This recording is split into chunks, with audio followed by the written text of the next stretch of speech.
let's talk about some stuff. So the question of the day, right? The question of the day is, do you guys have any like New Year's resolutions? Is that a thing that like people still do? And for the people that do have New Year's resolutions, do you set like lofty goals? Do you set like crazy goals, or do you set like really realistic goals? It's like, I'm going to drink more water, and you just like drink a little bit more water and you're good. Or do you set something that like, I know a lot of people, they set goals like, I'm going to, for the first month of January, do this, and then it turns into a habit, which makes it easier to do for the rest of the year. So I'm curious, like, what are some of your guys' goals, if you have any, and what are your plans for how you're going to get them? How's it going? It's going good.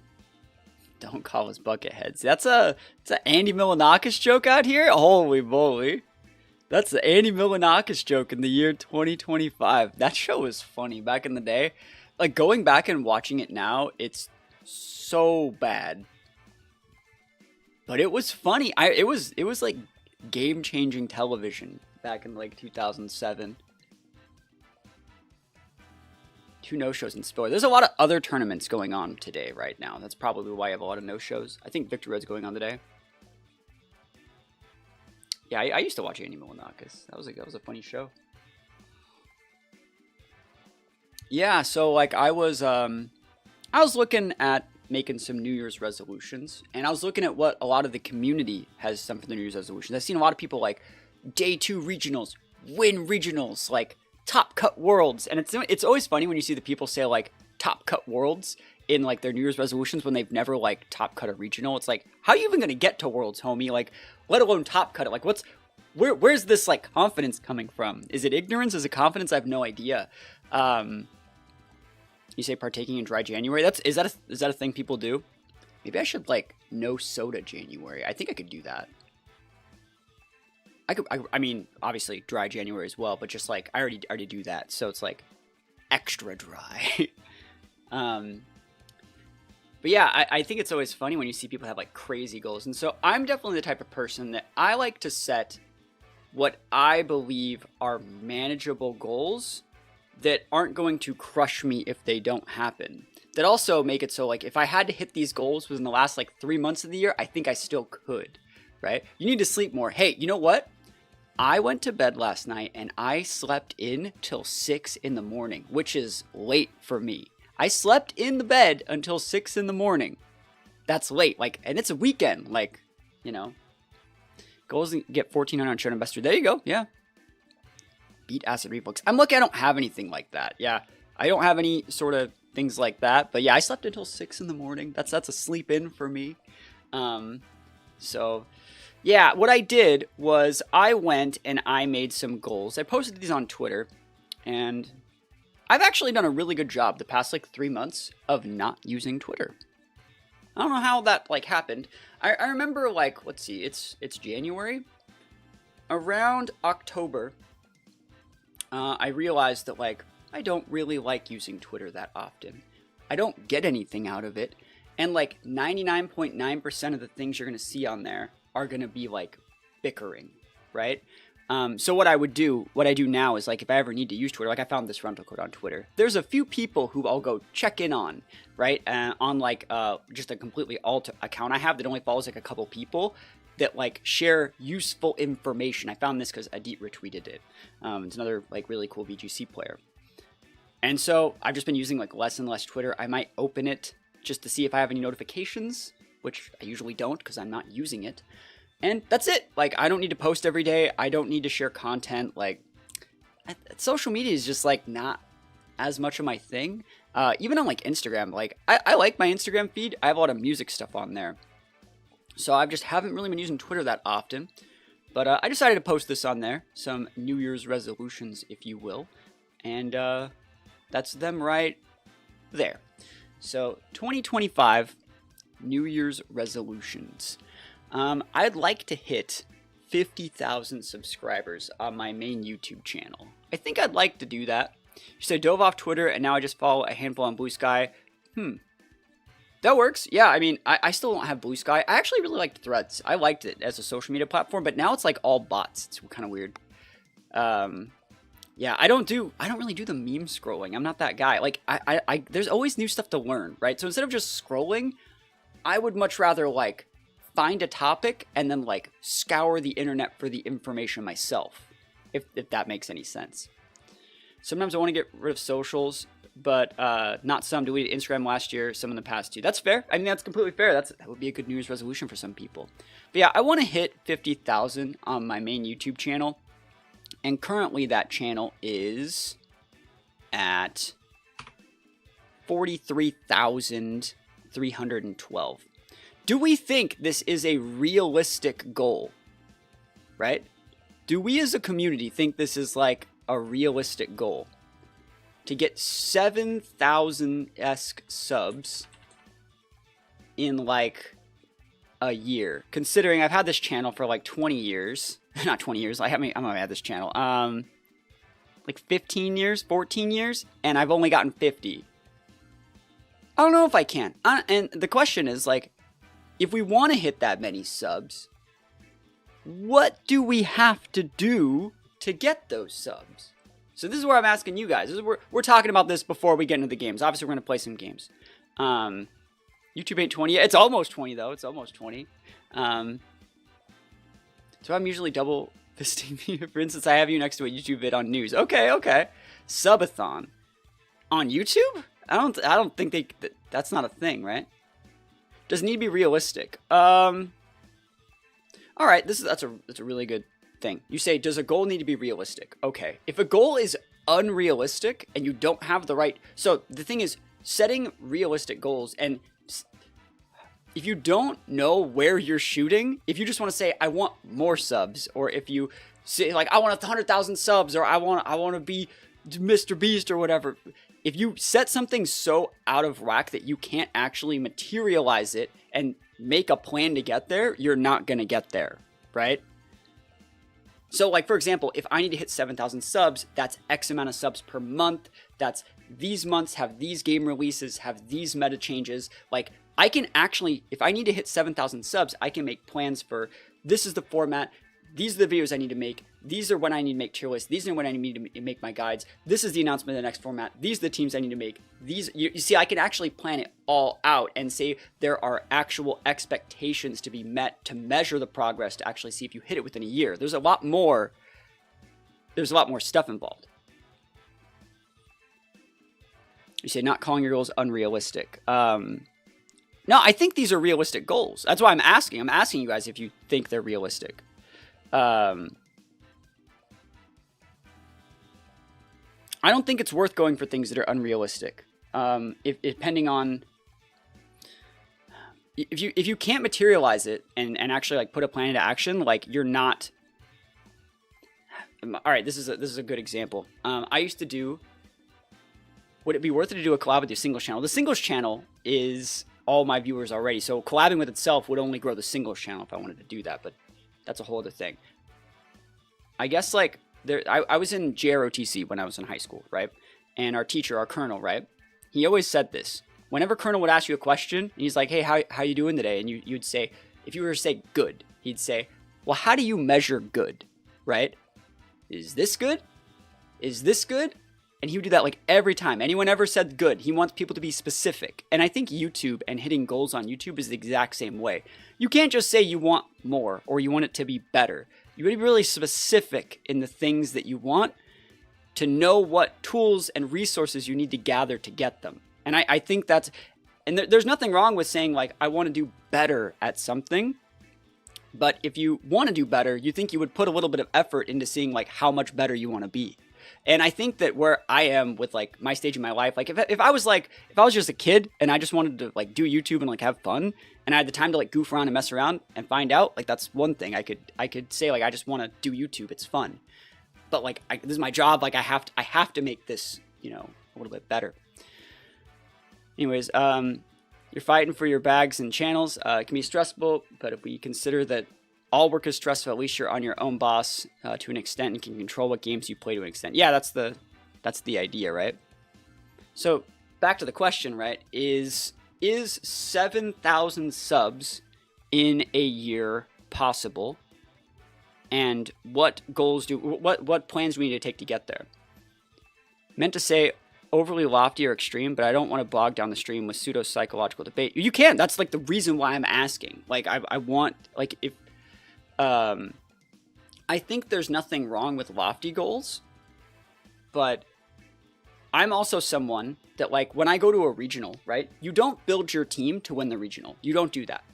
When you build a team to win a regional, you're going to crash and burn, and you're not going to hit your goals, and one loss is going to be way more draining than it is, like, you know, you're like, crap, everything's not working, and it's going to really mess you up. What you need to do is, like, I'd really like to go positive. And then when you're positive, you set another goal, and then you set another goal, and then you set another goal. And instead of saying, like, I want this really big thing up here, the way at least I look at things, it's much easier to set like 15 other goals. Like for example, let's say I hit 50,000 subs by the end of the month, which is not gonna happen. Well, then I would just make another goal. I want 55,000 within like a certain specific time. I want 60,000. Like you make another one, and then you say like, well, and so what you're doing is you're building up the building blocks and showing yourself that you have the skills, you have the determination, you have everything that you need to actually get up there. As a thought, you could see how many followers you gained last year, and then the goal to be like 10, 20, 30%. You could see how realistic that number is based on that. All right, so that's fair. That's usually how I do things, but I am unsatisfied with, see, like that's the, you need a net 558 new subs a month. See, that's the sort of things we need to look at, right? How goes? It's going good. We're talking about New Year's resolutions today, and we're talking about the things and the steps that we need to do to get them. Before we play some games. But yeah, like I'm unsatisfied with the growth of my YouTube channel because I feel like this last season, I really took my time to focus on going to events, making content on other platforms. And yes, I uploaded a YouTube video every single day, sometimes 2 a day. Like I didn't miss a single one, but I only ever get about 100 subs a month. So that would mean a drastic change if I needed to 5x my potential reach. And I don't currently have the tools to do that. I don't pay an editor for thumbnails. I don't write scripts for my main YouTube channel. I don't have the sort of like educational guide content that, or like polish that like Moxie Boosted has. 7,000 subs, a reasonable goal. I think Draft League approach is a good starting step for cross exposure. That's actually how I got into VGC in the first place. So that's the thing, is like we're not doing nothing, right? You see at the bottom it says more draft leagues. So we're going to be joining a very, very, very big VGC draft league this year on the VGC channel. Very big, coming soon. You know, so that's an idea. If that works, that's cool. If that doesn't work, I don't think it'll hurt me. But like a lot of cross exposure with a bunch of other very big channels. I know several of your new subs this year have come from me. Well, thank you so much. I appreciate it. Yeah, that's the thing. I think word of mouth is a big thing. And, you know, you can compare my channels to Wolf and Zhang and James Beck and Moxie Boosted. And at the end of the day, the thing that you get on my channel, that the one thing that they don't offer is I have daily uploads. You will not go a day without seeing a YouTube video on my main channel, which means you are always going to be able to get the format, the rules. You're going to see what other people are doing and just get Pokemon content. James Beck also uploads a lot of content. Moxie Boosted uploads a lot of content, but they space them out a little bit. I have every single day there's content on the channel. So it's like, that's the one thing, if we're to talk about like positives and things that we're offering people that they can't get anywhere else. But yeah, I think getting 7,000 subs is going to be a lot. I know that there are new news of like Switch 2 other games coming out. When a new game comes out, that's at least like a 5K sub boost if you're on top of making the content for it, if you capitalize. So that's something.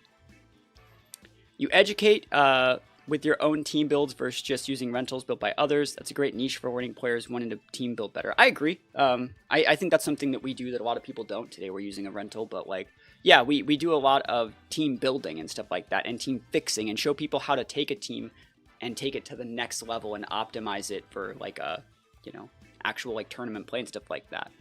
I think that like we're doing a lot of things right on the YouTube. I think the draft league stuff is a step in the right direction. I think that there is always an option for more guides, but at the same time, I personally don't think that those type of videos help people get better. And so while I can make a guide video, like, all right, let's take a look at like YouTube for just a second. We're scrolling down here a little bit.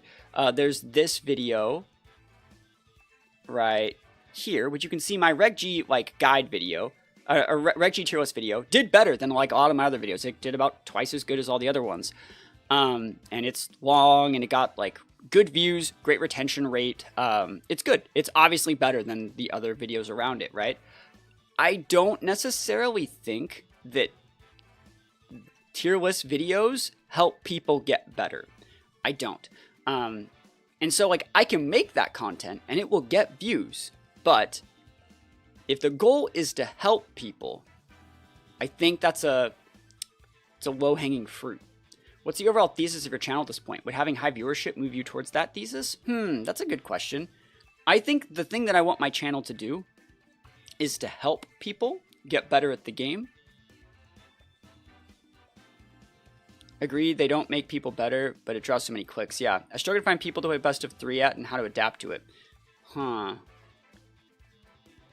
watch it because it's you, but I never like the guide or tier list vids. I think that's fair. Like, that's the thing is, like, I think that like these sort of like team building guides where we're like fixing teams, and there's a difference. Some of these are team building guides and some of these are team fixing guides, and I think they're very different. The team building guides are where like I'm showing how I build a team from scratch, which is actually some pretty cool content, and it gets you a good insight into like how I like to add my speed control and how I like to do things. And then the team fixing guides draws people back into a good understanding.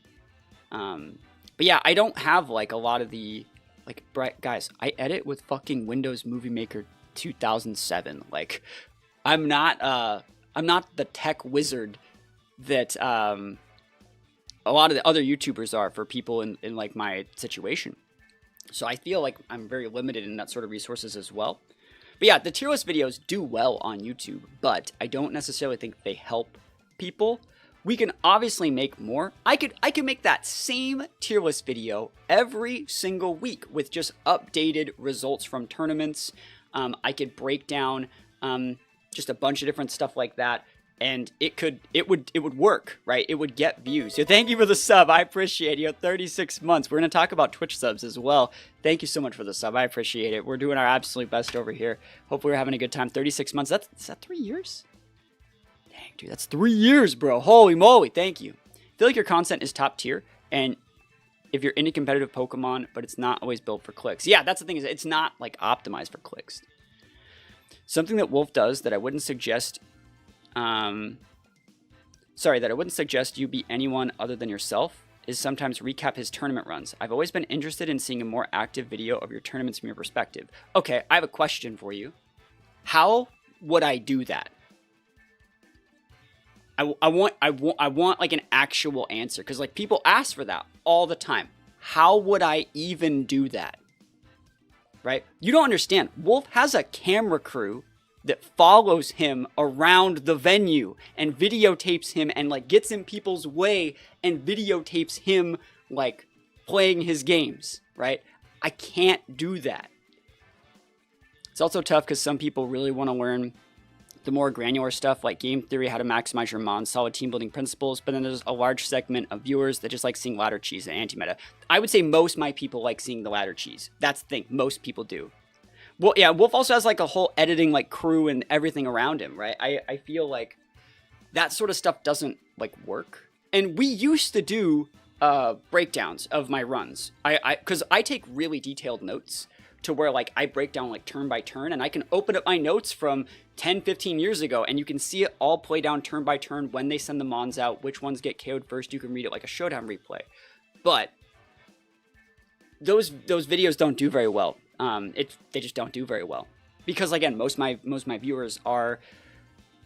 It's weird. I'll explain a little bit about how the YouTube funnel works for people that are interested in this. And I want to say I appreciate you guys putting up with this whole like talk before we even get into games. But the way YouTube works is people get interested in competitive Pokemon. And honestly, the first thing that most people do is they get sent to like Verlicify, or like sometimes you get Pokeaim, sometimes you get Wolf or Zang. It's more common to get more Wolf and Zang now. But like what happens a lot of the time is they go from like very like shiny hunting, like random like Pokemon content into me. And because I use weird stuff, I use fun stuff, we have a good time. And then they don't really want to get better, they just want to have a good time and see like a good funny combo. Like, so a lot of my views come from like when I use like Chikorita or like, what is that, freaking Tepig or like Trico or other like weird stuff like that, you know. What are your thoughts on analyzing other people looking at regional final matches? I can answer that question. I'm going to read Emerald's comments first. How do you feel about doing reactions? That's what you guys are both just asking. Example, how Battle Room is done from time to time. So I think reactions. So there used to be a lot of rules around things like that. TPCI just recently even allowed you to react to their content, because before you could get copyright struck and like that would be the game over, right? And so when it comes to reactions, I don't really like, because it technically does break TOS. Like it's not my content, and yes, I'm adding things to it, but at the end, like, reaction content is another one of those things that I feel like, that's low-hanging fruit, I would say. Like, everyone hates reaction channels to some extent. Like, they should be making their own content, shouldn't they? I don't know. With being partnered on Twitch, you're able to live stream on YouTube. I am now, but I wasn't until recently, but I would never, you should not live stream on YouTube if you already have an established audience, it could, like, brick your channel. There's a lot of things like that. Like, no, like, you don't live stream on YouTube. It can, like, really, really brick your channel if you're... Because, all right. YouTube, if you start streaming live on YouTube, what's going to happen is YouTube doesn't know, are you, like, a streaming channel or, like, a video channel? And it's not going to know where to put you. And what it's going to say is every single time they want a video channel, they're going to be like, okay, cool. Well, this guy, we don't know what he is because he kind of does both. We're just going to send Zang there. And then, like, for a live stream channel, they're like, this guy does both. We don't really know. We're just going to send a guy we know live streams here. Because you can only have so many impressions to give.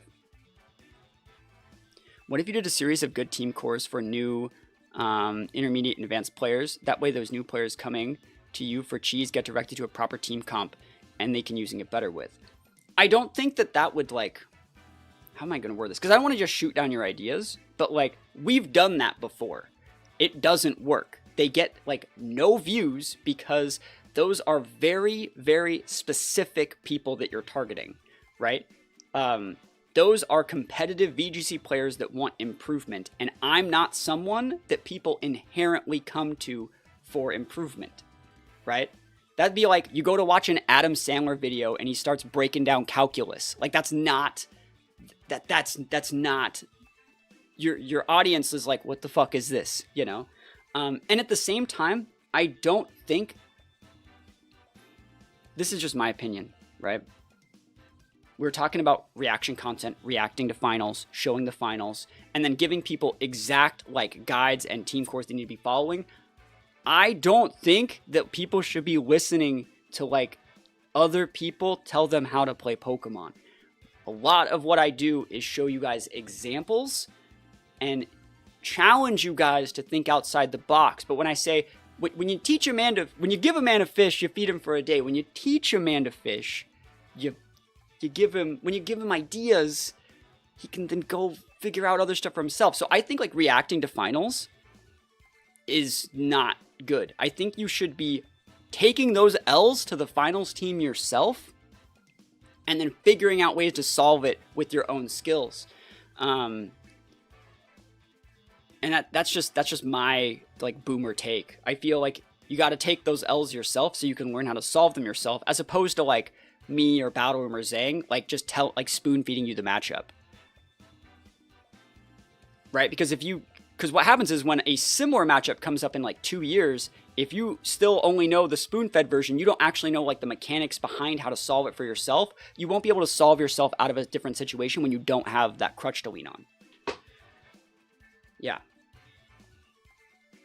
Understanding roles, movesets, and stuff like that. Yeah, it's the thing. Is like you want to foster the whole.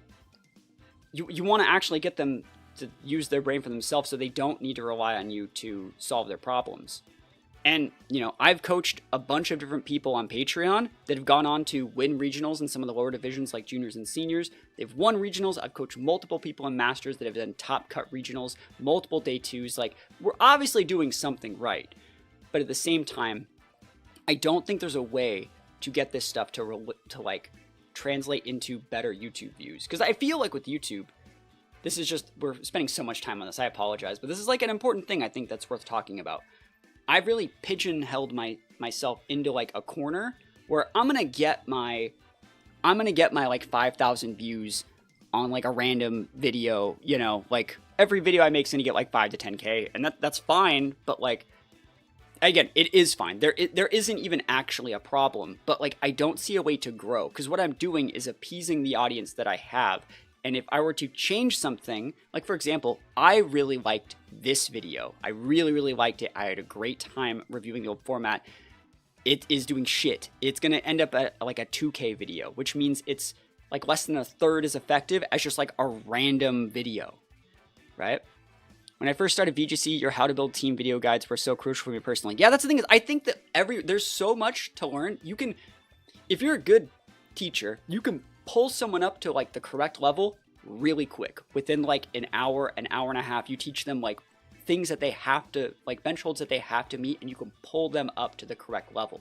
And then from there, it's up to them to like think for themselves and start solving their problems. I'm happy to help that. I'm happy to hear that I really helped because I look up to you as a player. I follow your results. You know, whenever I look up a tournament through, and I always see how you're doing. And I think you've been doing great. I'm excited to see what you do in USPA this year. I think you're doing USPA. I think so.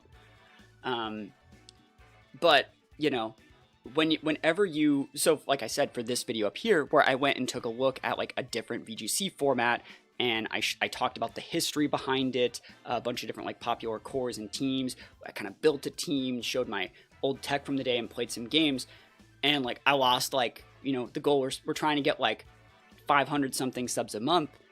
We lost 10 subs. It got like shit views. And so like it just didn't work, right? And so it's weird, like what would you do if you were in my position when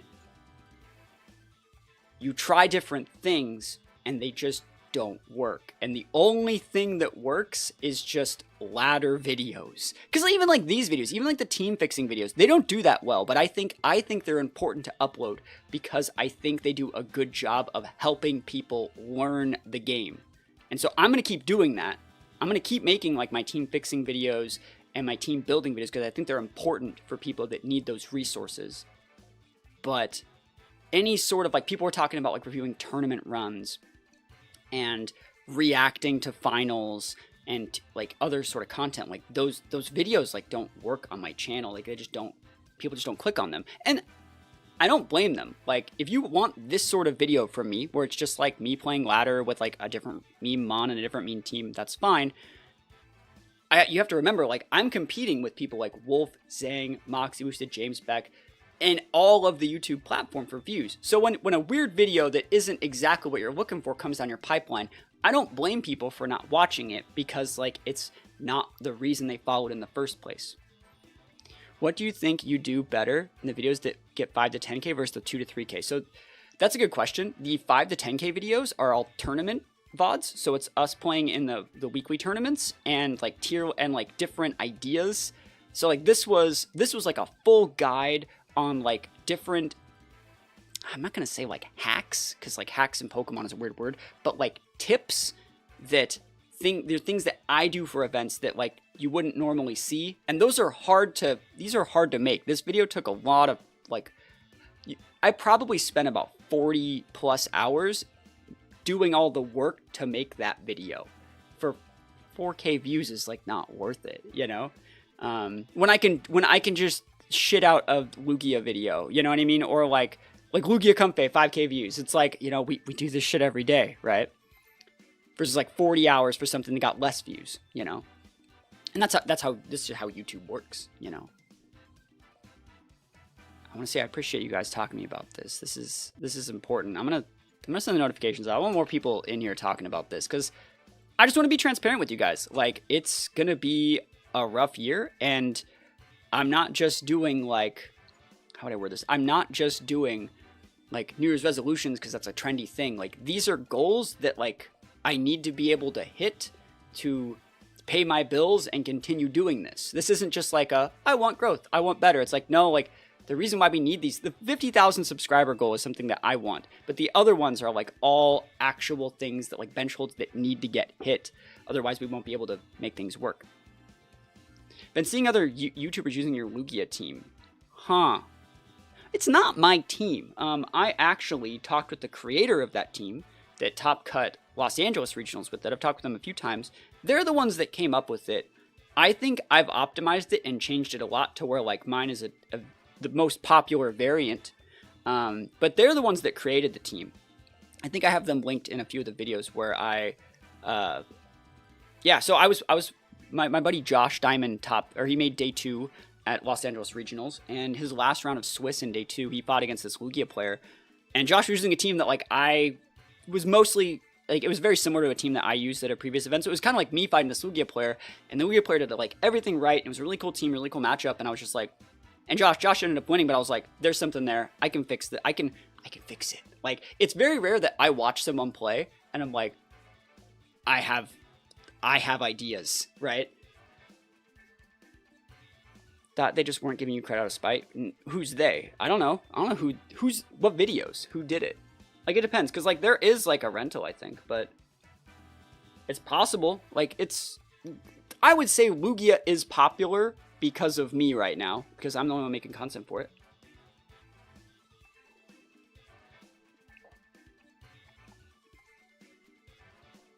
He was on stream versus Battle Room. Who's he? Me? Or the other player? I don't know who you guys are talking about. Did I play Battle Room on stream? Is that my Worlds run back? I fought Battle Room at Worlds this year.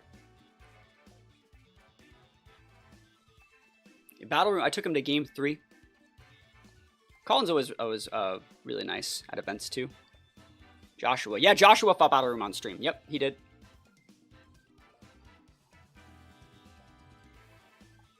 All right.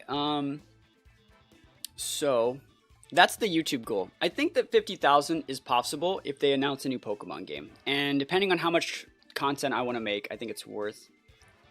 One of my buddies started with the Lugia core and then adapted to his own playstyle. He's been doing well with it, and he's loved your vid. Well, thank you. Yeah, I think Lugia is really cool. There's a lot to be done there. I think there's a lot with Lugia. I think the next thing that I wanted to talk about might have been Jeans. Oh, yeah, Jeans always, like, you know, we're talking about getting the bag, right? Jeans can get the bag. He can use every single rental in the world.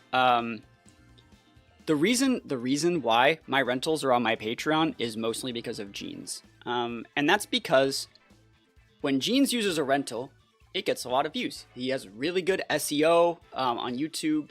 They make really good thumbnails. The issue that I have is that a lot of my rentals are unique and they're tech based, and there's a lot of like specific combos.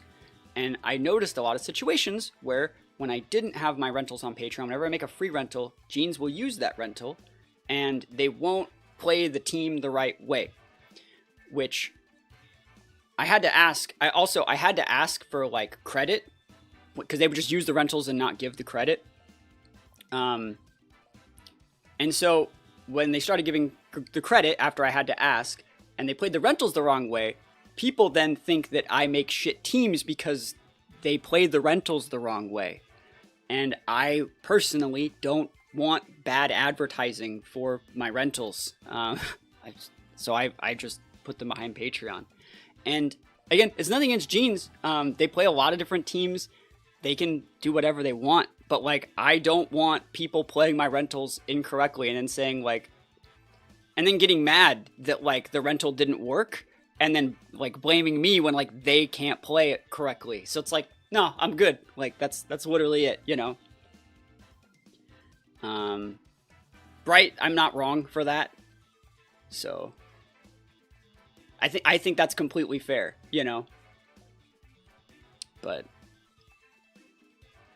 yeah, I feel like they use the teams, but they don't like understand a lot of the tech that goes on. They kind of just like do it, and that's fine, you know. Gotta scope your vidmon. What's that vidmon?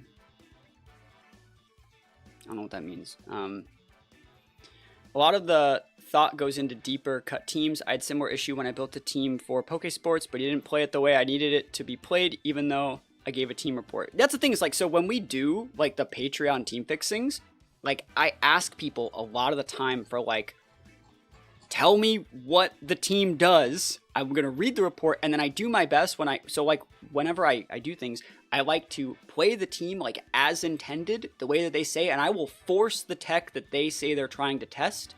I'll use those weird moves and those weird items, and then I'll explain examples even before I do it, say like, this could still be this could be this, and then we'll fix it into something else that's a little more optimal that still fits the same role. I think it's pretty important.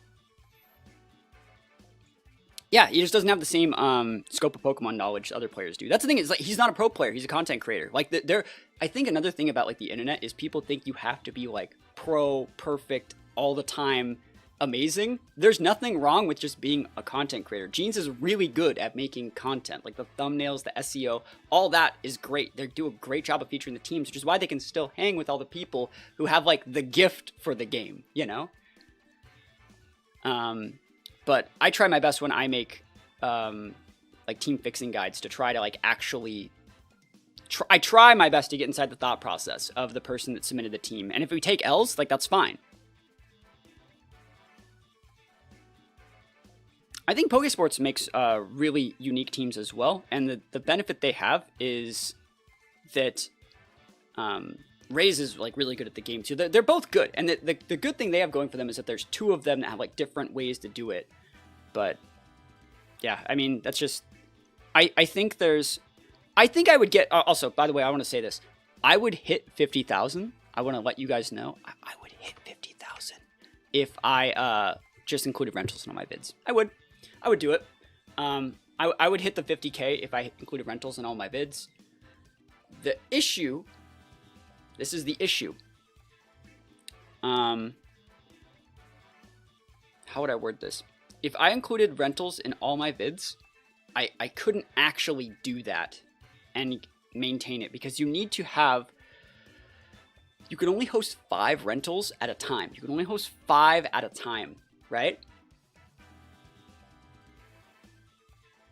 Let me read this. I've said this a million times, but I think to some degree folks gravitate to your channel based on you, just your input. Well, that's the thing, is like, I think I can retain the people once I get there. The hard part's being seen in a sea of like other like really, really good players that obviously have better like budgets for production and thumbnails and things like that. Like, if I can get you to watch 10 minutes, you're probably going to stick around because we're fun, right? But the hard part is getting people to stay without the flashy lights and the cool sounds and other things like that. Do you think in videos you could add a bit more details, maybe some EV spreads for the team so people could build it but keep the rental code or pace behind Patreon? That way dedicated viewers could try out the team, but it takes more effort. That's what James does, right? Isn't that what James does, James Beck? I could do that, but I don't build on Showdown. I don't build on Showdown. I fill out notebooks, and I feel like that would stifle, and that would you would get worse teams if I built on Showdown. Because what I like to do is I open up a fresh page of a notebook and I just start writing down all of the different ideas. I have a single channel too. Yeah, I do. Links to it is right here. We need to grow that. Go drop a follow on. We've been uploading almost every day for that single channel for a whole month. We're actually cooking. It's right here. And so the way my thought process works is I like to get all of my ideas out on paper and then start slotting them in the slots that I want. And so if I have the access to Showdown, I'm not going to be as creative and think outside the box. I'm looking in the back of the book for the answers as opposed to forcing myself to come up with and think outside the box, right? Because it's going to be, if I think that I want to use Zoroark and I have to force myself to come up with really cool ways without any prompts to use Zoroark, versus like if I'm getting shown push down my throat like ideas from Showdown, that's not right. Like that's relying on a team building crutch that you wouldn't have if you had to solve for X yourself. Like it's like you doing math with a calculator, right? So the reason why I don't just show a poke paste at the start is because there is no poke paste. I do all my team building in notebooks. Also, hello, this is your first live stream. Yeah, so I do all my team building in notebooks. I do all my EV spreads in notebooks. I run calcs that I need to run, but I write down the calcs that need to be ran in the first place. Like I say, I need to outspeed this. I need to outspeed this. And that's how my brain like processes building teams. Could you say that again? I want to really understand what you mean. Say what part again? I'll do it again. And we will get into games. We're going to play games today. We have a really cool team to use today with Shadow Rider, but I want to get all this stuff out of the way. Ever thought of showing how you do teams via the notebook? Not sure if that will help. I've done that before. People don't like it. My handwriting's too bad. We've done that before. It doesn't work. It gets like no views. YouTube doesn't categorize it as like Pokemon. Realistically, they like it doesn't hit the same audience. But I could try and include more poke pastes. And so I could. I also use like a lot of different like plus, minus, like I have my own like freaking compass rose for how to solve it. Like, so like every time I've ever had to like write out Eternatus, I'll just do an E and then I'll circle it, right? You know, that's just an example of like something that like I do. So it's like, it's you need like a freaking college degree to decipher my notes. But yeah, like, I'm gonna scroll back up to this comment. Oh, I'm gonna read this. Oh, okay. The thing is, on YouTube, I don't really watch Pokemon. If I do look for specific stuff, I don't think a lot of people just watch long-form Pokemon unless it's live. Just my opinion on the Pokemon situation on YouTube. IDK if that can help, but to be honest, I only watch your vids to give you support unless it's updates and new Pokemon stuff. I don't watch Pokemon stuff. I watch here for live battling. That's completely fair. I think there's a lot of people that put it on in the background when they're just like at their house or like at work, and I think that's where a lot of it comes from. I know a lot of people will say like, I put your videos on when I'm eating lunch. I put your videos on when I'm doing the dishes. I put your videos on when I fall asleep. And that's where I think a lot of the views come from. Which means like that's why like, you know, we're still able to do stuff. Long form videos are good. I like the longer videos too. But yeah, we're talking about like building.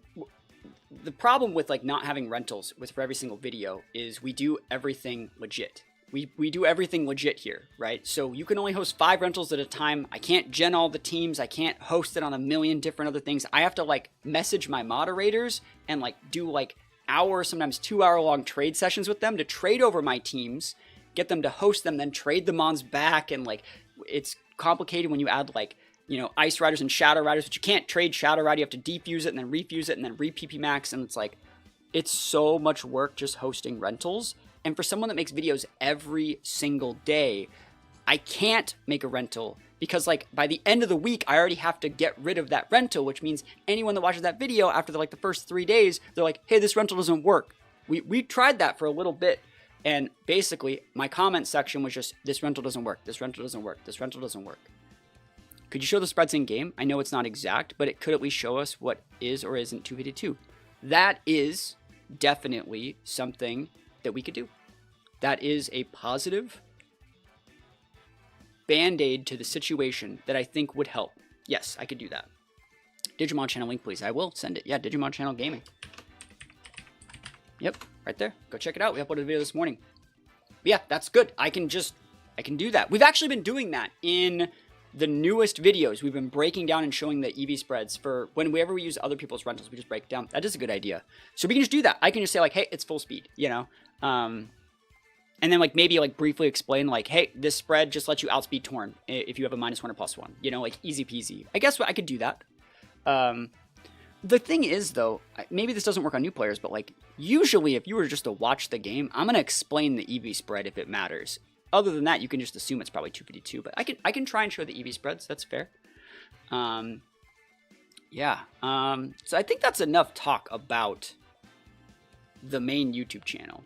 Do you also do EVs via vitamins or old school with the power items? It depends on the mon, right? So it really depends on the mon. Yep, it depends on the mon. I will say in Scarlet and Violet, I've done more vitamins than I've ever done before, but I usually like to EV train the old-fashioned way because you can get them all done at once. So, like, for example, like, I'll say, like, if I'm going to be using a team that use, like, 3 Mons that are going to be full speed because I need them to be full speed, like, I'm going to do a batch of Mons the old-fashioned way. So it's just different. I think, like, one of the things also as well that my channel does that a lot of other channels don't, like, I was talking about this in a VGC draft, or sorry, a draft league that I'm going to be in. Chat can also help with that by engaging and asking questions about spreads. They can, yeah. I was talking and I was like, I do everything legit. Like, how am I supposed to, like, and they're like, no, you don't. Like, you can't. You have videos every day. And I was like, well, we do. Like, you don't see the 3 hours off stream that I'm grinding for, like, items and, like, EV training everything and catching everything. Digimon channel looks goated. Yeah, the Digimon channel is, like, actually really cool. We actually just hit partner on the Digimon channel. We just got it. We got over 1,000 subs. We got the 4,000 watch hours. I've had this channel for over a year, 164 videos. We just got it. The Digimon channel is low-key getting better views overall than my VGC channel is right now, for like a 50th less of the subs. So the Digimon channel is cool. I've been having a really good time with it. It's been a lot of fun. Thank you for checking it out.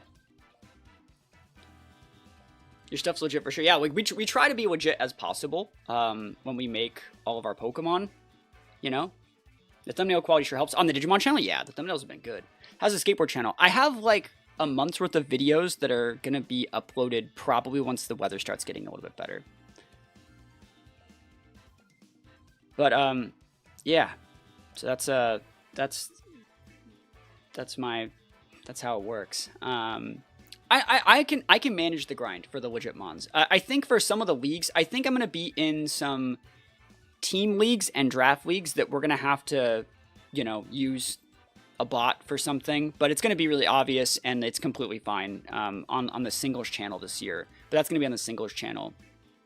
I will talk about that when it has to be talked about, but certain draft leagues have like certain rules, and like if they have to be like level 100 singles battles with like Ubers and other things like that, like there's no other way to do that if there's battles like every single week. But we like to do everything legit if we can, because like you never know what you want to use in a tournament, and you know, we'll figure that out when we figure it out. Anyways, the other thing that we wanted to talk about was getting the singles channel partnered. That's like the next list here, getting the singles channel partnered, and the singles channel is actually going like really well.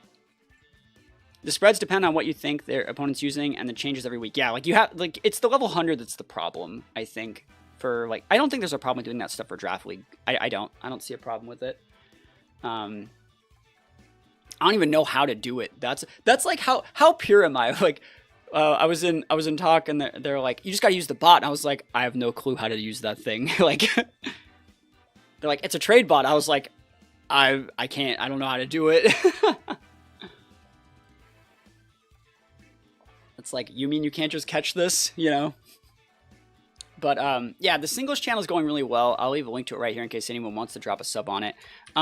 The way that you get partnered on YouTube is getting 1,000 subs and 4,000 watch hours, right? And we're actually almost at the 4,000 watch hours, right? So we're almost there. The last thing we need about 400 more subs. I know I asked you guys for a lot, but like we gotta, I think I'm gonna be in a draft league for this singles channel relatively soon. I already got the 4K are in the bag. The 4K hours are in the bag. That's a lot. That's a lot of hours for like a brand new channel. We've only had the channel a month, right? And we've already got the 4K watch hours. You have to do it within a year too. You have a whole year to do it. Otherwise, like, it starts draining. But we got to get like an extra 400 subs. So that's where I think joining a draft league for this one might help a lot. I think it's definitely a realistic goal to have it done within a year, considering we already almost did it within the first month.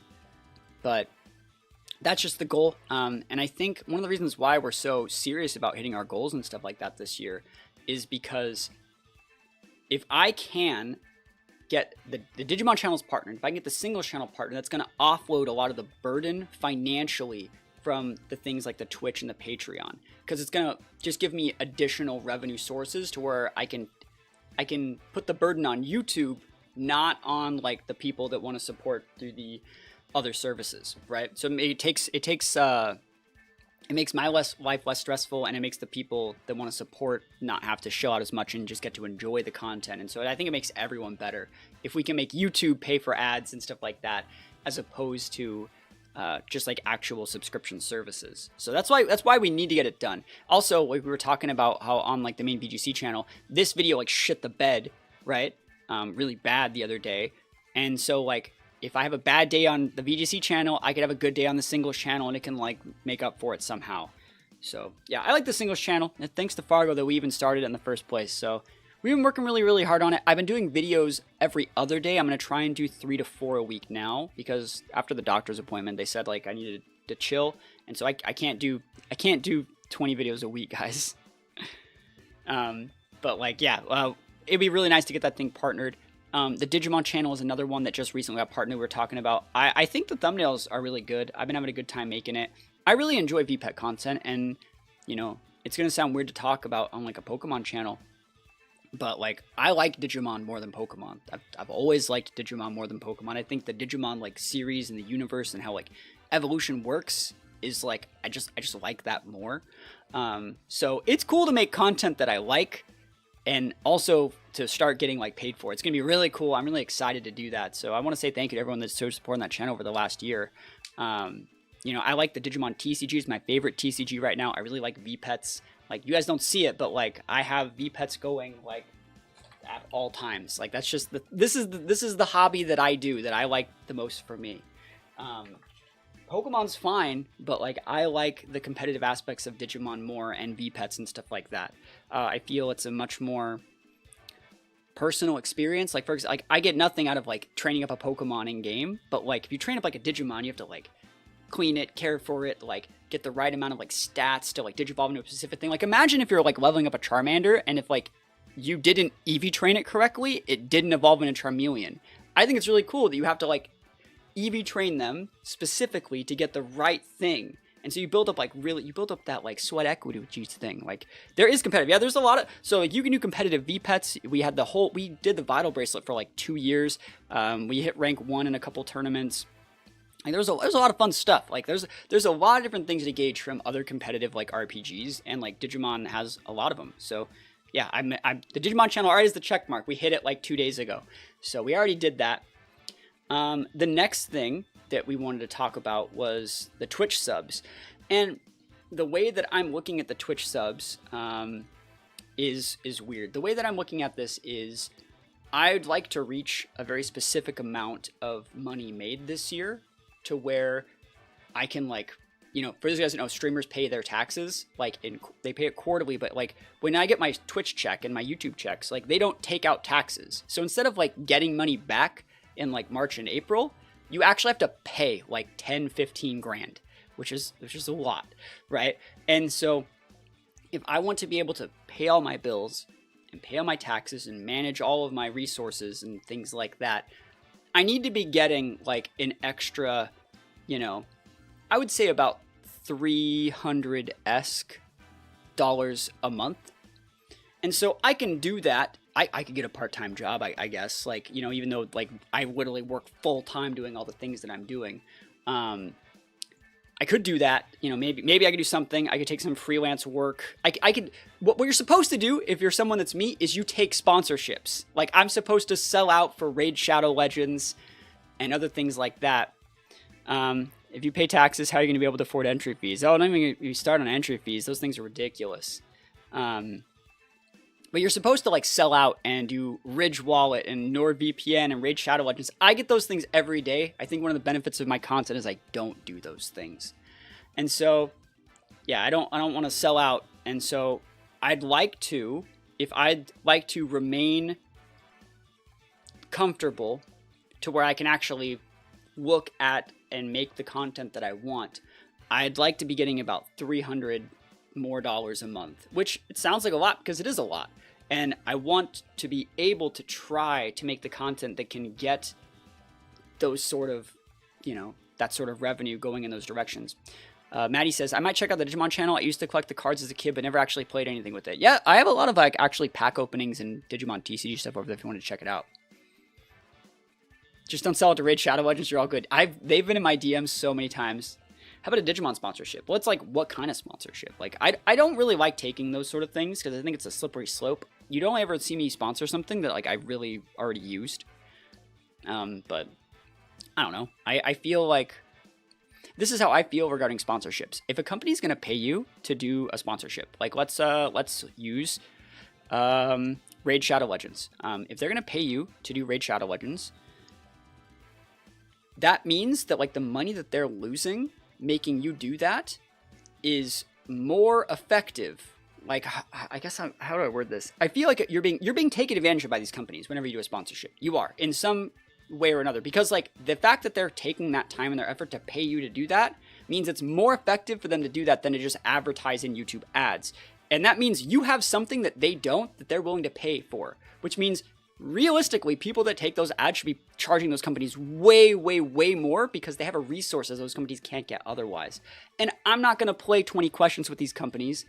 I don't want to sell out, and I don't like being taken advantage of for a small bag just to be able to, like, live my life for, like, stupid ass Raid Shadow Legends, right? That's the point. I think that there's, like, these companies want something that they can't get otherwise, and they're going to pay you pennies on the dollar to tank your rating, you know? Are cross collabs with other channels not feasible? It might be a cute way to get more exposure. Well, that's the thing, is, like, we're going to be doing some draft leagues, but, like, I'm not really a collab-y type person. I have a very small circle of people that I interact with on a regular basis for any sort. I don't interact with other people for content if I can help it. I really don't think that, like, just, you know, all right, it makes sense. I don't watch the main, like, streams either. Like, I don't like my content or my views on things to be warped by how other people do things, right? I'm not even gonna say it's an introvert. I'm an only child. That's probably what it comes from. Like, I like to go outside. I like to do things. I like being with other people. I don't want my content or my thoughts on how, like, I play competitive games to be influenced by how others do things. Like, for example, like, I like using Lugia a lot. You can see it right there, right? And whenever I talk about Lugia, people say, like, that's shit, you're shit, it's bad. Like, okay, but I don't think it's bad. And, like, why would I let other people tell me I think something's good is bad? Like, why would I go out and, like, seek that when I can just have my own thoughts and, like, make myself solve my own problems instead of just relying on someone that obviously has no idea what I'm talking about. Like, they have no bearing. They have no skills in this situation. It's not like they're Lugia experts telling me it's bad. They're just random people that don't want to put in the time or the sweat equity to, like, understand how Lugia works, right? I think you should battle Shady Penguin and teach those boys a thing or two. Shady's actually really good. Like, Shady knows what they're doing. Like, and Shady Penguin would get nothing out of battling me. You gotta realize, like, collaborations go both ways. If I can't offer them anything, why would they collab, you know? Just do a video or two or grab some pie, move on. No, I don't know. Collabs are weird. Like, so I did the WBE, which is Draft League, which, like, Wolf, Zang, A-Drive, Pokemon, all those guys. I've done that. I did that. It was hard. But other than that, I was on Moxie Boosted's and Mercury's podcast. I was on the Route 1 podcast. That was fine. Moxie Boosted and Mercury are good friends of mine. That I could do that. But, like, what sort of collabs do you think exist in VGC? This is like a single player game where the whole point for my channel is to, like, dump truck the opponent. There is no collab, right? You should never pay attention to anyone who's accomplished nothing competitive tell you Lugia is bad. I think that that's true. Like, you gotta be this tall to tell me Lugia is bad, you know? That's fair. And it is bad, but, like, there are things that Lugia can do that other mons can't. There are redeeming qualities to everything. And I feel like there's no reason to just walk it out, you know? Yeah, I don't even think, well, that's the thing, is, like, singles content, like you were talking about, Fargo, me and Fargo are probably going to do a video relatively soon where we get in a call and play a showdown live. And that's going to be fun. I think that there's a possibility for that there. And that's not a thing in VGC. In VGC, that's, like, actually cheating. Because, like, tournaments are done one-on-one. And we actually used to, I don't know if you guys used to see, in Sun and Moon, we used to get on stream. We would stream from, like, midnight to like 1, 2 in the morning, and we would have like 3 people on the call all watching like my battles, and just everyone played. Like, and we'd say like, what do you think about this? What do you think about this? And it would be like 3 people like shooting the shit. And that's like what all of our content was on YouTube from like 2017 to 2018. Like that's what it was, you know, when we just did like ladder and stuff like that. And that's like, we would get pretty high on the ladder too. And like, there's a lot of people that thought that was cheating. Cause like it kind of is. And it gets really dicey when you do those sort of things in like ICs. Like imagine if like me and 2 other really, really high level players got on one account and all 3 of us laddered and it was on camera and you could hear all 3 of us talking and explaining the situation. Like one guy's running calcs, one guy's doing other stuff like that. That's cheating. Like you're not supposed to do that when like points are on the line. So I don't do that. In VGC it's more frowned upon than it is in singles, but like I actually have a question. Like what sort of VGC collab could even happen if there's no battle involved? Like, what would that even look like? I'm curious. We're never gonna get to battles today, are we?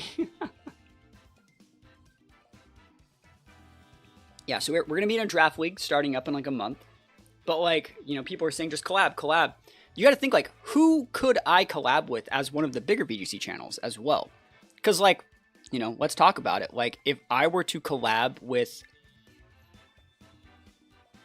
What are all the VGC channels? Like, maybe we could do a VGC channel tier list, but like, there is Wolf, Zhang, Moxie, and then me and James Beck have like similar subs, and then there's like a huge drop off, right? So it's like, me and Moxie are friends, but like there's nothing that Moxie would get out of collabing with me because we share the same audience. We developed our channels at the same time. If you like me, you probably really like Moxie Boosted because it's my content, but like way more polished and just has a lot more like effort done into it. And there's good storylines and there's good guides and there's good history, right? If you like me, you probably really like Moxie. There's no reason for Zhang to collab with me. Like, my channel's far too small. He won't get anything out of it. There's no reason for Wolf to ever interact with me for any reason at all. Ryan, how goes it? We're talking about New Year's resolutions and how we can grow some of the channels. But we're talking about like, collaborations in VGC and how, like, if you're a big channel, there's no reason for you to collaborate with a small channel because you won't get anything out of it. And if you're a small channel, you're supposed to collaborate with other small channels, but like, there's no other real channels near my size that would get anything out of collaborating because we all share the same audience. You found me after watching Hate on Singles videos. I mean, I've fought Hayden a few times, yeah. Collabs can be tough, yeah. So like we're saying, like, so for the channels that are around my size, like James Beck and Moxie, we have the same audience. There's no crossover. If you watch those people, you already watch me, right? So I wouldn't get anything out of it, and they wouldn't get anything out of it, so you don't do it. And there's no reason for the big channels like Wolf and Zhang because like they won't get anything out of it. And so for the smaller channels, there's no reason for like me to collaborate with Cloverbells. If you watch my videos, if you watch Cloverbell's videos, you already watched my videos probably or have seen it. I'm not going to get anything out of that. It would be just for fun. And for me, it's a lot of extra work. It's not necessarily fun. Like collabs are a lot of work. I've collabed with A-Drive before. And that was a gracious thing that A-Drive did when he did it. Where I got into like a call with him and like talked to him about like how to play like Gmax Butterfree back at the start of Scarlet and Violet. That was a very cool thing that he did that he didn't have to do. But like you see, like in most situations, there'd be no reason for him to do that. What sort of draft leagues do you want to do? So I have a singles draft league that's going to be happening next month. I'm going to be in a really, really, really big VGC draft league that is happening next month. I'm sure if you think about what's happening next month and you're on top of it, you're gonna know what it's about. And then I'm in USPA this season for NorCal, but I might do another league as well. So like I have a few things like on the docket, like coming down the line. VGC Facebook groups and sharing your content there. Yeah, that sort of stuff is like.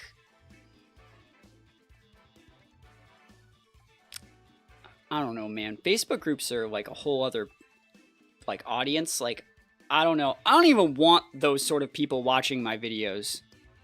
A Drive is nice. Yeah, A Drive is a really nice person, and they've gone out of their way to help me in a lot of situations where they didn't have to. But yeah, Facebook groups, like, I don't even think I want, like, people that... I shouldn't say that, because, like, there's a lot of people who start in Facebook groups, but, like, I don't use Facebook, right? The only thing I use Facebook for is I'm in a couple Digimon groups. That's about it. Facebook people are not nice. Yeah, like, they take, right? I don't think there would be any realistic growth that would happen from Facebook. But I don't know. I feel like... Yeah, I don't think there'd be any realistic growth from those. Facebook is a way to get you banned. Yeah, there you go. That's a good way to look at it. Yep. Yeah, I feel it's worth talking about, but I don't think it'll like work. But yeah, we used to do MySpace groups back in the day. I was an admin in one of the biggest MySpace like Pokemon groups. Same thing for Facebook back when it first started. I was an admin in one of them. So I've done that. I've fucking played that game. Like, it sucks. Well, also, like, I can see where my content is like shared, and I can see where things are posted and things like that. I don't know if that would really help.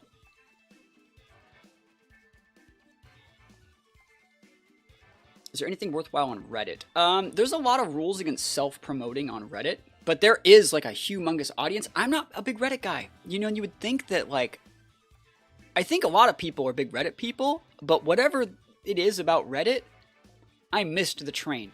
I missed it. Like, the only thing I would use Reddit for is sometimes if I want to know an answer to like what people are looking up, but like I don't want like Google's answer, I'll use Reddit as like a really weird like Yahoo Answers where I can just get like real people's opinion on something like real quick. But like the whole subreddit thing, like it's not for it. I missed that. You know, that whatever that is, I missed that train. Learning how to like optimize Reddit, and like I don't think I've ever been on like the front page of Reddit. It's just not like, it's not my thing. Reddit doesn't like videos, however, or Demon Corp articles. Those are allowed. If you had anything written, it's allowed. Sadly, they don't let more creators post. Yeah, I think that I've tried that before in like 2011, 2012, because I used to write articles for a different website. Actually, that was like in 2009. I used to write different articles for like a whole different site on competitive Pokemon. They paid me to do that. That was a cool gig. But I keep all my written stuff just on my Patreon. Like, that's the thing, is like, I don't need to put that on Reddit. I can just put it on Patreon, you know? Demon Corp is Ryan's website that they made. Ryan, if you want to share your website, go for it. Like, I've checked out a lot of their stuff, a lot of cool stuff over there. They do a really, really good job. So they have a lot of like really cool articles. I think there's like a bunch of different, yeah, it's right there. You can check it. I think it's my gold standard approval of, you know, safe, good educational content. Yeah, I think it's a great step in the right direction. Like, there's like the Nimbasa City Post, and there's like, you know, Victory Road, and I would say like Demon Corp is like a little bit more honed in on like, this is the exact like thing that you need for the situation, instead of just like, it has the broad knowledge, but it also has like those in-depth articles like you're talking about. So I've checked it out too. Team reports and other helpful resources. Yeah, it's a good website. You're doing a good job. But yeah, I think for me, I just share a lot of that stuff on my Patreon. If I ever have like an article that I want to write up that says like explaining like lead optimizations or like team reports or anything like that, I just put that on my Patreon, and it's fine there.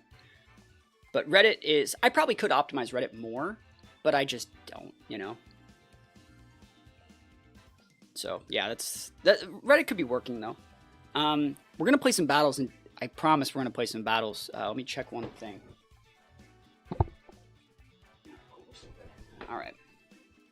And then as for the last like couple things on the list, I want to get the Patreon subs to at least over 500 monthly. At the start of every single month, the Patreon you get people coming in and leaving every month. That's completely fine. I want to have it over 550 active members. Even if it's in the lowest tier, that's fine. So I'm going to be trying to be doing that a little bit more. I was thinking, what sort of other content could we do on Patreon? Because I think the big draw to the Patreon is the team fixing, where you submit your team and I fix it. And I'm going to do my absolute best this month to get all of them done just straight up. I have like next week, I have all slotted out for doing Patreons. There's 7 rentals that need to be made into videos, and there are 9 poke pastes. I'm going to make probably 6 of those in the videos. I'm going to fix 3 of them without videos. I'm going to get everything fixed. But other than that, like, I can probably do a little bit better job about getting my rentals out there faster. If there's ever a thing on Patreon that you want, if you want a paste or rental that's not up there, just send me a DM on Patreon. I can sometimes get it out to you early because I batch a lot of that content. You say you can open up to singles as well. Oh, that's a really, so that's the thing is I'm not promoting my Patreon on that singles channel because I don't want it to be opened up to singles as well yet, because I'm barely staying afloat with the VGC amount, the crazy amount of VGC content that I have to make for that thing. Like, you guys don't get it. Like, there are right now 491 people that are in there, and that's on the low. And sometimes we have over 1,000. Like, we've had over 1,000 active Patrons before. I wake up every single day with like 30 DMs on that Patreon. We're not even talking about like Discord or emails or YouTube comments. Like, it's just for people that are actually paying money that need a problem solved. And so, like, doing that for, like, singles as well, when, like, the issue for singles is people don't tell you the situation in which they want to fixing. So, like, imagine if someone says, like, hey, I need help with my Karida matchup. And then, like, I'll spend 30 minutes, like, fixing their team to give it back to them for Karida. And they're like, oh, no, I play Reg G singles. And it's like, fuck, you know, like, I can't, I've had to do that before. It's a lot of work, and I don't. Or like, I want to see you use Haxorus, and I'll go through all the work to make a really, really cool team. They're like, no, in singles. And it's like, oh my God. Like, I just made a video for like no reason. It's like, I want the Patreon to be VGC for now. But it's a lot. It's a lot. And so I think one thing that I could be doing is being a little bit more consistent on the Patreon. But yeah, like you can see, like I have like big PTSD from like a lot of that sort of stuff already. What other things can we do on Patreon? I think like people want more articles, but at the same time, I feel like those articles, I really like that I have the freedom to come up with them when I want to, and like write them down, and like over the course of like a few weeks, I can gather all the info to make it. I think what I could probably start doing, would you guys want to see this as people that are members of the Patreon? And the Patreon's right here. There are free posts up there if you kind of want to see what we're talking about. Think about checking it out. We try our best over there. I think I might start making daily posts again. I went through a really, really weird period on the Patreon where I tried to make a bunch of, I actually think this is the Patreon probably is what caused me to have those like really bad headaches that made me go to the doctor, because like I was staying up really, really late to get a lot of Patreon work done. Patreon was taking like 4 to 5 hours, like three plus days a week, from like 10 to like 3 in the morning to like get all the Patreon work done. But I was doing these videos, right? If I go to Patreon and we're scrolling down, it's mostly just like team reports and like rentals and stuff like that. But I was doing this thing for a while where I would show, we're going. It's been a while. Like I said, it's been a while since I've done it. A little more. We just make a lot of content on the Patreon. Why don't you do articles on things you enjoy, like the history of VGC vid? Because they take a long time to make, and like I'm not like I'm not an English teacher. Like, I kind of just write things up when I write them up, right? So, like, what we were doing was stuff like this, where I would make a bunch of Patreon-exclusive videos that would show a bunch of different replays on, like, different cool teams. Like, I never used this on the VGC channel, did I? You guys have no clue what this shit does. And this was all Patreon-exclusive content that, like, I honestly was not seeing a return on investment. How do you get that sick-looking Showdown background? You can go and change a lot of your Showdown settings in just the settings on Showdown. You can upload a GIF to the background image if you want, and you can change your different stylish plugins. What did I miss? Oh, we're just talking about, like, goals and stuff like that, but, like, this was, like, a full... Let's see. If I play this, what happens? So, like, it's a full, like, 12-minute long, like, Patreon-exclusive video that basically just shows, like, just unique shit. Like, look at this combo. Look at this. Look at this. So we would go Endure Smoliv, right? We would Sludge Wave, Weakness Policy, or sorry, is it Weakness Policy? I think it is, right? Yeah, it's a +2 small of speed stat, and then like, yeah, it's like, it's busted. We have start. It's Star Fairy. Yeah, so it's random stat boost, and then like, then we psych up and we freaking kill the prims, and like, there's a bunch of like weird shit. And this is like a whole. Let's go into this one. This one's a good one too. So like against this, yeah, this is a good one to look at. And so it's just like a bunch of weird teams that like normally would never see the light of day. And it's all like, it's a video like that. I have it muted right here, but like, look at this. So turn 1, you go for the Endure, go for the Sludge Wave, activate your Starfberry, right? In case they doubled up into you, right? And then you psych up, get the speed boost from the Starfberry, you harvest your Starfberry, you get a whole fresh Starfberry back. Do you see the value here? Like, do you see the value? And then like from there, you can baton pass the Starfberry boost that you get from your Graph of Fi after like multiple harvest boosts to your Don Dozo and then go Dozo Tatsu, right? That's like sick. So you're fishing for harvest boosts. And it's like, this is sort of stuff that like I had on Patreon that like isn't anywhere else on the internet. And I was doing this for a while, and I feel like some of these teams are really cool, but making these exclusive videos and gathering the replays was really, really time intensive. But like, for those of you guys that watch that stuff, did you like that sort of content? Right? Was it good? Right? Because like, look at this. You just go for like, all right, I got all these boosts. It's Dozo time, boys. Like 1, 2, 3, eyes on me. Big Dozo. Like plus force by def, max attack, plus max defense, plus 2 speed Dozo. And that's game. You know, it's just easy peasy lemon squeezy, right? So there's stuff like that on the Patreon. There was a lot of stuff like that on the Patreon, and we probably did about 20 of those. And I just, like I said, I wasn't seeing very big return on investment. And so what I think I might do is just start making more Patreon exclusive teams and just post the pace. Be like, hey, I wanted to use Solgaleo today. Here's the cool pace. Here's what it does. Go nuts. Would you guys want to see more stuff like that? Yeah, so the thing is, like, there's a lot of like exclusive videos for other formats that you wouldn't necessarily see on there. But yeah, it's that's some of the stuff that was on Patreon. But I think I might just start making more like daily pastes, because like I think it's a good exercise to try and build a new team every single day if you can. I think it's a really good exercise to like force yourself to think outside the box like every day in a little way with something new. Because like if you want to use like VGC is not a game where you have like a main. You can't be like a Shadow Rider main. It's not gonna work. You need to know how to use everything, and the only way to learn how to use everything is to actually learn everything, and practice with everything. And then from there, you can have things that you like more than others, but you can't just only use Shadow Rider every day. Eventually, that hole's not gonna fit in that peg or whatever. So I don't know.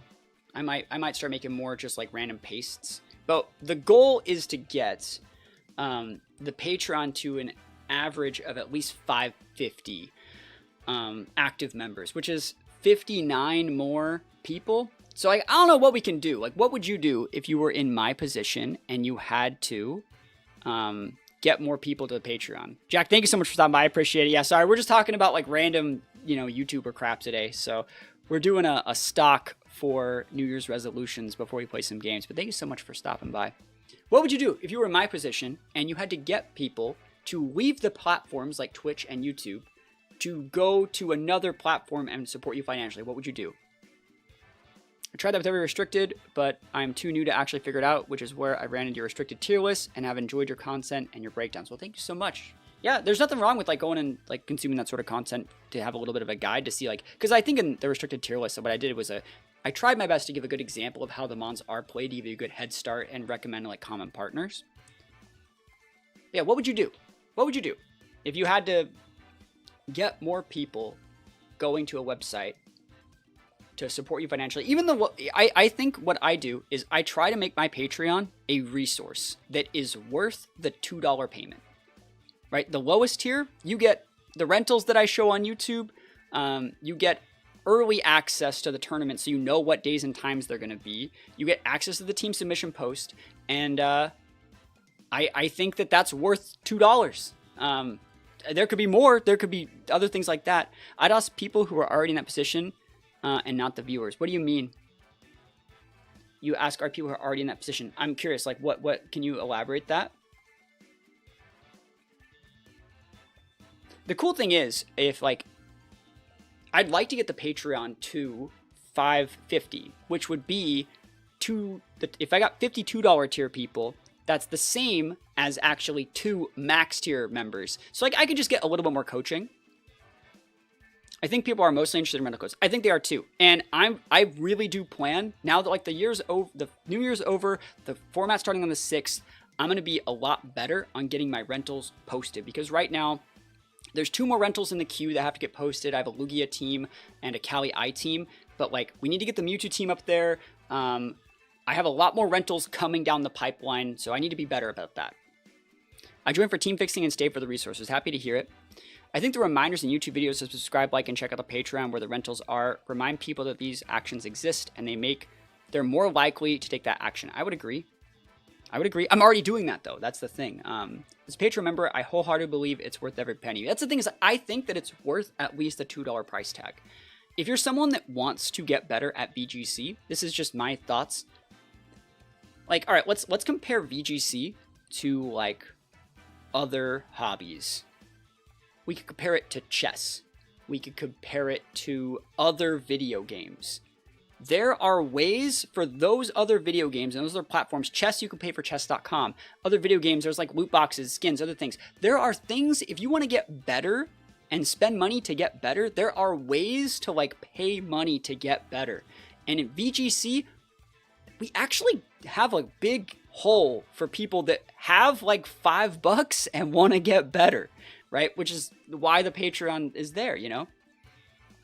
I'm concerned hearing about your headaches, though. Please take care of yourself. I will say about this again. I'll answer Vader's question first. I am very full every day from all your content. I can't ask for more. I love everything you put out. Well, thank you so much. We're uploading like 20 plus videos a week, so it's a lot. Yeah, so for those of you guys who don't know, about a month ago, I started getting what is called a cluster headache, which is different from a tension headache where you're like grinding your teeth, and it's different from a migraine where like you're like, ugh, and it's like really bad. So a cluster headache happens. I'm not gonna explain why they happen, but like basically one of your eyes goes like, it droops, and you start like massively like crying, and like your nose it's all on one side of your body, and your nose, like you have a lot of like, you know, fluid coming out of your nose. And it's like the worst headache you've ever had. It feels like someone's digging a thumbnail into the back of your eye. And me, I'm someone who's been like completely healthy my whole life, thank goodness. I've never had any sort of issues. I had 2 of them within like a 3-week period because I've been making, it's the singles channel and the Patreon, other things like that. I've like tripled my work effort in this past month making all this content. And I've been I haven't been sleeping, right? No, the good thing about, so you would think that it sounds like Bell's palsy or something way more serious. There isn't actually like a next stage from cluster headaches. They can be a sign of something that I went to the doctor. They said no. It's just, I need more sleep. I need more water. I need more sleep. I need to rest. Right. And so the long hours that I've been staying up to like do all my Patreon work and get all that stuff done and answer all the DMs and get everything done is I'm paying the price for that. Right.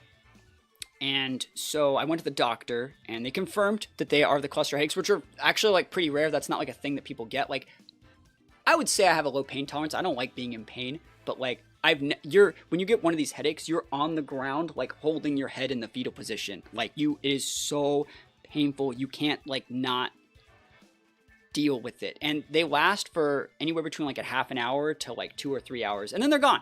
Right. That's the thing.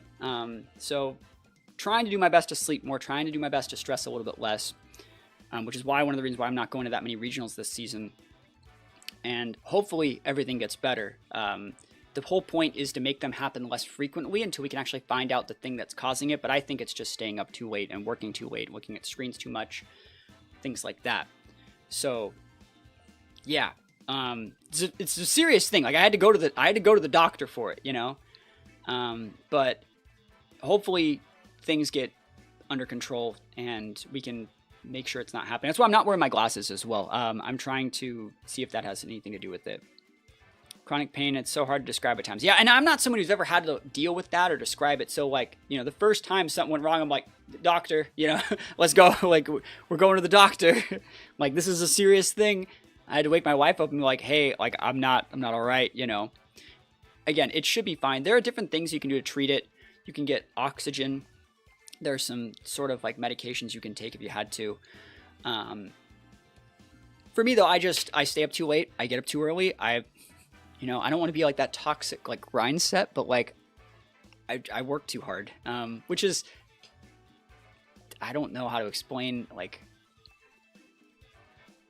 I feel like everyone says they work too hard. It was uphill both ways. It was the hardest thing. It was like, not like, I get up at 5, and I work for about 12 or 13 hours with, like, maybe a 20-minute break to eat lunch, and I do that, like, 6 days a week, and then what I've been doing for the past month and a half is, like, taking, like, a 5-hour break to have with my wife before she goes to bed, and then I would just be working, like, all night, maybe getting 2 or 3 hours of sleep, going into the next day and doing it again, right? And that's bad. You're not supposed to do that 4 times a week, right? And so, like, I'm just paying the prices right now, because it's a lot. Like, I went from making 7 YouTube videos a week, like 4 to 5 Patreon posts a week, to making, like, 20 plus videos a week, making, you know, relatively the same amount of Patreon content, but, like, with a whole new format and stuff like that. It's a lot. There's a lot that goes into it. There's a lot of people that only do one platform. Like, so Cloverbells only does one platform. Zang only does one platform. Master Mark only does one platform. I'm on Twitch, Patreon, YouTube. I have, like, multiple different channels. We're getting everything going. And so having to, like, be on top of that, and also just, like, having a Discord that has, like, 10,000 people in it is a lot of work. So and the thing is, like, I'm blessed. Like, I'm so blessed. But you can see how it's easy to, like, take it to the next level and, like, never stop working. My wife's fine. Yeah, she's good. She works from home, so it's not like I'm abandoning my wife. I'm in the house, right? It's fine. We're good. Basically, what I've been doing is so my wife gets off at 4, and so I tend to be off work around 4 or 5, and then I'll spend the whole evening with her. So all of her free time, we get to spend together, and it's awesome. But, like, if she's working, I'm working. But I'm also getting up, like, 3 to 4 hours earlier than her and working, and then I'm staying up, like, 4 hours after she goes to bed and working, right? So it's like, and the whole time, like, I'm just thinking about, like, how I can optimize things. So it's a lot, you know. That's I think it's also a price that I pay for, like, making, like, the legit teams, coming up with the ideas, like, on pen and paper as opposed to using Showdown. Like, that's just how it works for me, I guess. But it's all good. So yeah, we gotta find a way to get a few more people on Patreon. If I could have over 500, but maybe have, like, I could also do, like, right now, I don't know how I explain this, but I have, like, I offer coaching on my Patreon, and one of the reasons why, like, people say, like, why don't you part with Medify? Why don't you do coaching here or here? I like having coaching on the Patreon, so that way the people that pay for coaching, which would be the same price on any other platform, get access to the full support platform that Patreon has with, like, the Patreon members of the Discord, to where you can ask other people things, and everyone can grow as a community, and you can gather all those resources and stuff like that. And so, like, I have about 12 people that I'm working with right now. Up in the price of the lower tier by $1. I could do that. I don't want to do that. I've thought about that. I don't want to do that. I need to actually go re-overhaul my tiers. I think I need to re-overhaul, like, what the $5 and $10 tiers really give. Because right now, the way it works is the lowest tier gets access to most of the stuff on the Patreon. Because I'm not an asshole. The $5 tier gets you a little bit more. You get access of, like, DMs. The gold tier will get you, like, basically DMs plus priority. Like, I get all your stuff. I guarantee get those ones done. And then the diamond tier gets basically priority when we're doing team building, fixing, and stuff like that. It's hard to explain. Single sub is $8 now. If you get 5, it's $6. Yeah, I don't. There's a lot of other things. Like, Twitch is a whole other issue, right? But anyways, I want to try to get. I think I have, like, 12 people in my max tier right now, and that sounds like a lot, and it is. And so for all the people in the max tier, they get like 1 to 2 sessions a month. They basically get like a session every 3 weeks. And I like to say that I'm pretty flexible. Like if you have a tournament coming up or anything like that, I will put the extra work in to make sure you have the team for the tournament. And then if anything, like if I were to say I'm at fault, like when there's no tournament going on, it's up to them to like make the sessions with me. Like if you don't have something that you're practicing for, like I'm here when you need me, right? So use me as a resource like that. But the max tier sessions, I feel like I go above and beyond and like try to come up with the right sort of teams to help the people learn the tools they need to make the teams themselves. And I put a lot of work into prepping matchups for people that I know that are going to specific events, preparing for like, you know, if that event's in like Milwaukee or New York or Texas or Portland, like knowing the people and the types of metas that are going to be in those areas to help people have the right sort of teams to get them the right results that they want. I put a lot of extra work into that. I can probably stand to get about 3 more people in that max tier. So if you've ever thought about like joining and you want to know a little bit more about how like team building works, you know, think about checking it out. I like to think the Patreon's a good resource, and it's always a good idea to have like a second set of eyes on your team. And when you submit a team to someone, and you, like for example, like what we do is we look at your team. We'll say like, this is how I would react. This is the trauma response that you're getting out of me, and getting that sort of information is not something you can really get from like an average player, especially on the ladder. You can't just like, if you're playing on the cart, right? You can't just say like, you can't talk to your opponents. You have no idea how they're realistically handling the information you're trying to give them. And if you're playing on Showdown, everyone in there is going to be an asshole, right? And they're going to be salty if they lose, and they're going to be an asshole if they win. So you got to have like actual friends. And so like one of the value of the Patreon and the max tier is like I can sit down with you and say, this is how I'm approaching this matchup and how I'm handling the threats that you're trying to put pressure on me with. And knowing that info and how you can manage how I respond to that is like, that's how you get good over time, is like understanding the effect that your moves and your mons have on people. Being a max tier, that is readily available. I haven't done any coaching lately, but I haven't needed it. He has helped with EVs and flushing ideas via DMs. Yeah, that's the thing, is like, I will say, like, since we have a lot of people, I'm there. You just got to schedule an appointment. You know, that's how it works. But yeah, there are people that fall through the cracks of like, because there are people that just are in the max tier. There's like, I think like 3 people that are in there that just are in there, and every once in a while I'll touch base. I'm like, hey, you want a team? Like, you want to get together? You want to learn something? Like, no, man, I'm just here to support. And those people are absolutely amazing. I appreciate it. So another thing I do need to do is I need to update my outro, because I'm still using one from Reg H, and I know it's January, but one of my old moderators, Jelly Sound, he's the guy that makes my outro. That's the most techie thing I have. He makes the outro. So I gotta get him on that. Anyways, so that's the Patreon. I think I could try and get a little bit more done there. And then that was it. I think the Twitch subs. Oh yeah, we talked about Twitch subs. Right now, I think I could come up with ways to get an extra 20 Twitch subs a month. I think I realistically could. I think it would just have to do more with like user-generated content. What we were doing with like the team building guides, where like you guys would like pick the subs or pick the mon and stuff like that. I think that was one thing. Remember in Sword and Shield, you used to feature a lot of user submitted teams. We've been doing a lot of that on YouTube, actually. So like if you go on the main YouTube channel like right now, right? I did used to do more, and I'm gonna start doing more again. So it's like, this is a viewer team. This is a viewer team. This is a viewer team. This is a viewer team. This is a viewer team. This is a viewer team. This is a viewer team. Right. So it's like there are a lot. There's a lot, and it's all fixing content. It just goes. It goes in waves. I would say, like if there's a lot of cool teams that viewers submit, I'm gonna use them. If there aren't, I won't. You know, like everyone's. Like there are people that submit teams that honestly just aren't that great. And so it's hard to make time for those. But yeah, no, a lot of the times I don't get to all the posts. I'm trying to get to all of them this month. I'm going to try and get to all of them this month. It's a lot of work, but I'm going to try and get that going. But yeah, I think I can probably get an extra 20 subs on Twitch. I can probably do that. And I don't want to nickel and dime you guys, but I want to make the content that like is worthy of extra subs. So I think that's going to be more user generated content. I might do like more viewer battles. I think people tend to like those. I think one thing I need to start doing is like looking at the Twitch more as Twitch and trying to make it a better Twitch experience than trying my best to turn Twitch into a YouTube video. I think that is a pretty good thing that I should be doing. Because like right now, today, right, we've talked so much about how to like optimize the different channels and how to grow things. And I feel it's been a good Twitch experience. We went back and forth. I just missed the WoW Pet Battle days.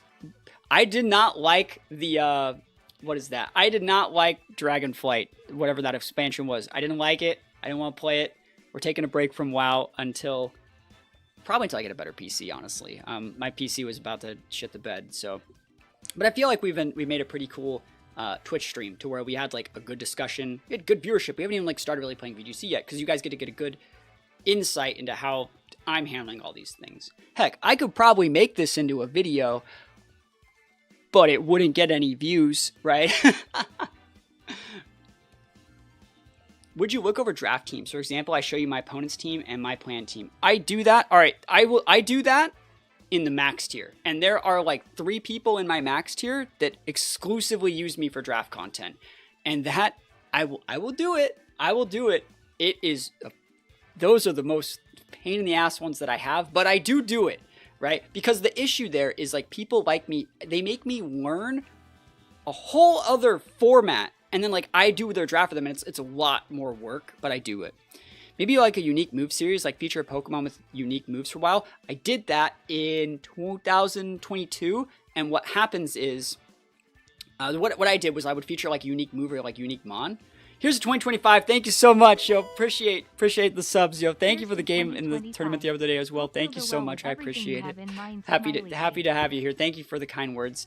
What we did is we featured like a unique mon or a unique move for like a week, and people will watch like 3 days and then they don't watch anymore. And then like the rest of the week's content is just like nothing. So it top loads the content to where the first one's good and then the rest of them don't work, which means I could just feature that good move once and then not have to do it a second time. So it's not really like a feature. But yeah, we tried that. It didn't really work out the right way. Maybe at the end of the stream, a poll to see your viewers want, like title it, what would you do to see in order to gift a sub or join the Patreon? I think that's a good idea. I think I should just be asking that more, because I've already shown that I don't mind doing more work to get the numbers that I want, but the issue is not knowing what work needs to get done. Like for example, like the thing with like doing draft leagues and stuff like that. I will, like a lot of people that been in my max tier in the past have like weird Facebook rule groups where like some mons are banned and some clauses are banned and like that's weight limits and like I will build these teams that win these people their Facebook groups. And like I have to learn a whole format and like what everyone else drafted and like all the unique rule sets and like restrictions and things and still give you a team that's the best, you know? Yeah, like let me know if that's something you're interested in. Draft is weird, but there are always things that you could be doing that can like kind of help like solve the matchup, but it's hard. It's a lot of work. I have to do a lot of that stuff like off stream and work on it and then give you back and explain my thoughts, because it just takes a lot of like crunching numbers and running calcs to optimize. I would say for draft, you want to hit your speed tiers first, right? When you have like a specific matchup, and then from there, find ways to get your opponent into that false sense of security to where they think like, okay, they have to do this, I'm comfortable pinning them here, and then it's not a real pin. You have like a weird move, or you have like a weird item, or something else that like gets you that advantage that you wouldn't normally have. But I definitely do that sort of content on my Patreon, if people wanted to check it out. Maybe I will upload this video. I feel like we got a lot of good discussions out of the way, but at the same time, like I feel like there was good back and forth, and who knows, people on YouTube might want to see this sort of content. Like worst case scenario, right? Worst case scenario, this is just like this video and it shits the bed, right? Yeah, I mean, I think that's the worst case scenario, but who knows? People on YouTube might have good ideas about other ways that we can optimize stuff.